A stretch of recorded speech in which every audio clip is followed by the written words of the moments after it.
DPRD Pringsewu kembali menggelar sidak minyak goreng di sekitar Pasar Sarinongko.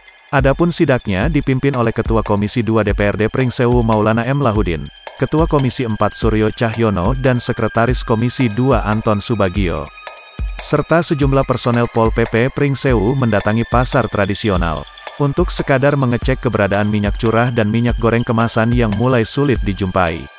Menurut Santoso, pemilik sekaligus penjual, sudah seminggu ini banyak pelanggannya yang mengganti minyak goreng dengan mentega.